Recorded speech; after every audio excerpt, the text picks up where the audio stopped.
May come in.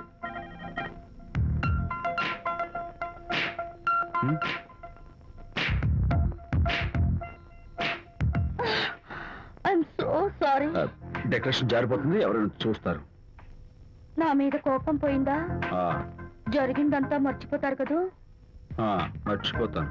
Promise?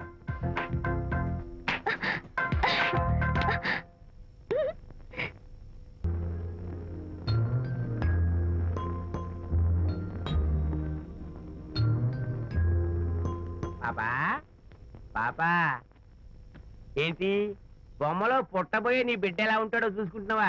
ఎందుకమ్మా, ఓ full bottle నాకు ఇచ్చావనుకో, తప్పటి అడుగులతో ముద్దు మాటలతో పుట్టబోయే నీ బిడ్డ ఎలా ఉంటాడో కళ్ళ కట్టినట్టు చూపించేటాం. ఏంటి రెస్పాన్స్ లేదు? లీనమైపోయావా? మరి నేనేమైపోను?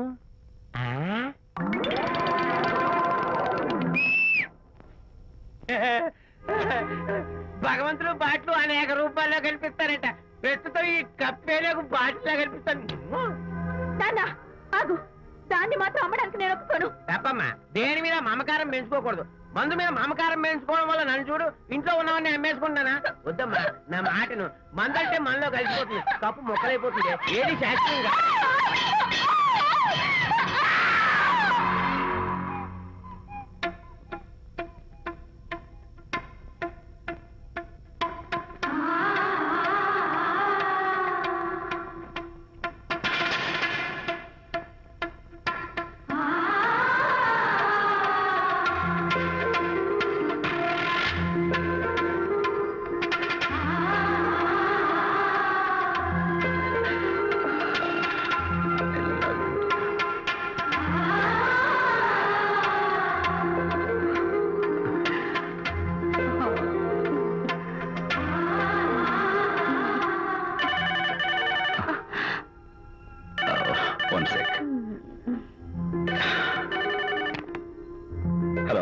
నేను విషయం మాట్లాడుతాను. బాబు, అనితమ్మ గారిని ఆ తాగుబోసు వచ్చినాడు తోసేశాడు.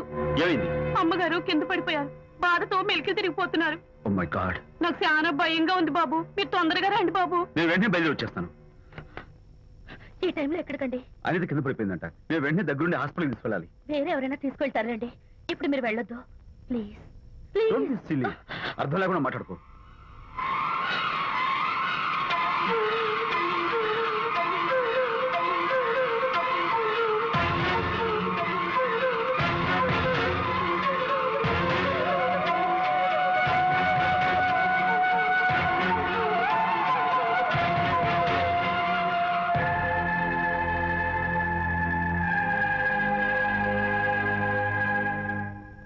డాక్టర్, అనితకి నథింగ్ టు వరీ. కాలికి దెబ్బ తగిలింది కాబట్టి పర్వాలేదు. అదే కడుపుకు తగిలింటే అబార్షన్ అయి ఉండేది. Thank God. Anyhow she is lucky. చూడండి, నెలలు నిండుతున్న కొద్దీ మీరు మీ షీస్ మై ఫ్రెండ్ డాక్టర్. అలాగా, పెయిన్ ఎక్కువగా ఉంటే ఈ టాబ్లెట్స్ వాడండి. అలాగే డాక్టర్.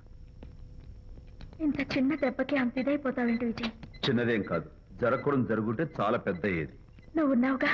సర్లే. డాక్టర్ ఏం చెప్పారు తెలుసా? నువ్వు పిచ్చి పిచ్చి ఆలోచనలు పెట్టుకుని మనసు పాడు చేసుకోవద్దని, ఎప్పుడు సరదాగా ఉత్సాహంగా ఉండాలని, కష్టమైన పనులు ఏమీ చేయకూడదని, బాగా రెస్ట్ తీసుకోవాలని, సమయానికి మందులు వేసుకోవాలని, మంచి ఆహారం తీసుకోవాలని, జ్యూసెస్ తాగాలని, ఎక్సర్సైజ్ చేయాలని. ఇవన్నీ డాక్టర్ గారు చెప్పుండరు, నువ్వే కావాలని చెప్తున్నావు కదా. అఫ్ కోర్స్, ఇందులో డాక్టర్ చెప్పిన కొన్ని, నేను కల్పించి చెప్పిన కొన్ని. ఈ డెకరేషన్ అంతా ఎందుకో తెలుసా? నా కొత్త ఫ్రెండ్ కోసం. కొత్త కొత్త ఫ్రెండా? నేను కాకుండా? ప్రస్తుతం నీ కడుపులో రెస్ట్ తీసుకుంటున్నాడు. రేపు బయటకు వచ్చాక నా చెవి పట్టుకుని, ఎరా భడవా, మా అమ్మ నీ బెస్ట్ ఫ్రెండ్ అంటావే, మరి తను ఎలాగైనా చూసుకోవటం, నువ్వు చేసిన తప్పు శిక్ష ఉండో తెలుసా? నేను నీ బట్టల మీద, ఆ తర్వాత నీ మీద పోసేస్తాను అన్నాడు అనుకో, ఆ అత్తల సువాసనలకి, ఆ గుహాళింపులకి నేనేమైపోవాలి, నా బట్టలేమైపోవాలి. కాబట్టి అమ్ముడు, నా లిటిల్ ఫ్రెండ్ కోసం ఇక్కడి నుంచి నువ్వు నా మాట వినాలి, తప్పదు. ఓకే? విజయ్, నువ్వు నా తోడు లేకపోతే నేనేమైపోయేదాన్ను. నీ ప్రేమ అభిమానం చూస్తుంటే నాకేమనిపిస్తుందో తెలుసా? మళ్ళీ జన్మంటూ ఉంటే నీ కడుపున వచ్చి పాపాయిని పుట్టాలనిపిస్తుంది. ఎందుకంటే ఎలా చెప్పాలో. ఊరుకో. మా అనిత ఎప్పుడు ఇదొకటి అంతలాగే సరదాగా హుషారుగా అల్లరి చేస్తూ గోల్ చేస్తూ ఉండాలి. Okay come on Chira that's good come on let's go. రా తల్లి రా. అల్లుడితో చెప్పకుండా అలిగొచ్చేసావా? చాలా మంచి పని చేశావు. నా కడుపున పుట్టినందుకు నేను గర్వపడుతున్నాను. దానికి కారకుండైనందుకు నేను సిగ్గుపడుతున్నాను. ఆడపిల్ల అడిగి అత్తవారింటి నుండి వచ్చేస్తే 4 మంచి మాటలు చెప్పి పంపించాల్సింది పోయి వెనకేసుకొస్తావా వేరు పెనుగా అన్నాడు సుబ్బాయమ్మ భర్త తన భార్యతో. శాంతి శాంతి. అల్లుడు గారా రండి రండి. ఏమిటి శాంతి, మాట మాత్రమే చెప్పకుండా వచ్చేసావు? మాట వినని మనిషితో చెప్పి రావాల్సిన అవసరం నాకు లేదు. సర్లే పద ఇంటికి. ఏ ఇంటికి? మన ఇంటికి. ఇల్లాలి మాటకు విలువలేని ఆ ఇల్లు దాని ఇల్లు ఎలా అవుతుంది? మీరు ఆపుతారా? శాంతి, నువ్వు చిన్న విషయాన్ని పెద్ద విషయం చేస్తున్నావు. చిన్న విషయమా? ఇది చిన్న విషయమా? పెళ్లిలో అది మీతో రాసుకు పూసుకు తిరుగుతుంటే చిన్న విషయమని సరిపెట్టుకున్నాను. నడి బజార్లో మీరు దాన్ని కౌగులించుకుని ఓదారుస్తున్నానని చెప్తే చిన్న విషయమని సర్ది చెప్తున్నాను.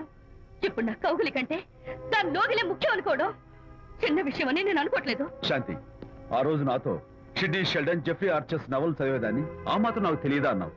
అంతంతలా పుస్తకాలు చదవడం కాదు, మనుషులను చదవాలి, వాళ్ళ మనసుల్ని అర్థం చేసుకోవాలి. బయలుదేరు. అబ్బో, ఇప్పటికే నిన్ను నీ ఫ్రెండ్ ని ఎక్కువగా అర్థం చేసుకున్నావు. అందుకేనండి చాలా ఎక్కువగా మాట్లాడుతున్నారు. ఏమిటి ఎక్కువ? ఆపండి. ఇది మా మొగుడు పిల్లల మధ్య సమస్య, మీరు అనవసరంగా జోక్యం చేసుకోకండి. ఇప్పుడు సమగా ఉందా? శాంతి, ఇంతకీ నువ్వు ఇంటికి వస్తావా రావా? వస్తాను, కానీ ఒక కండిషన్ మీద అయితేనే వస్తాను. ఇక మీరు అనితింటికి వెళ్ళకూడదు, తనతో మాట్లాడకూడదు. అంతేకాదు, మీ ఆ ఫ్రెండ్షిప్ ఆడ ఫ్రెండ్షిప్ పర్మనెంట్ గా కట్ చేసుకుంటేనే వస్తాను. శాంతి, మీరిద్దరు నాకు 2 కళ్ళు లాంటి వాళ్ళు. అందులో కన్ను పొడి చేసుకోబడి ఎలా? ఇవాళ 2 కళ్ళు అంటారు, రేపు 2 ఇళ్ళు అంటారని ఏంటి గ్యారంటీ? ఆహా, అయితే ఫైనల్ గా చెప్తాను విను. అనిత నాకు ఫ్రెండ్. నేను తనతో మాట్లాడతాను, తన ఇంటికి వెళ్తాను, తన బాగోగులు చూస్తాను. నీకు ఇష్టమైతే నాతో రా, లేకపోతే మీకు మీ ప్రత్యేకమైన ఫ్రెండ్ మీద, ప్రత్యేకమైన ఫ్రెండ్షిప్ మీద మోసు తగ్గి పెళ్ళం కావాల్సి వచ్చి నా కాళ్ళ దగ్గరికి వచ్చినప్పుడే నేను వస్తాను. ఛా, నీకు అంత డెకరేషన్ లేదు. పవిత్రమైన స్నేహానికి అర్థం తెలుసుకుని భర్త లేని ఆడదాని బతుక్కి అర్థం లేదని గ్రహించి నువ్వే వచ్చి నా కాళ్ళు పట్టుకుంటావు. Mind it.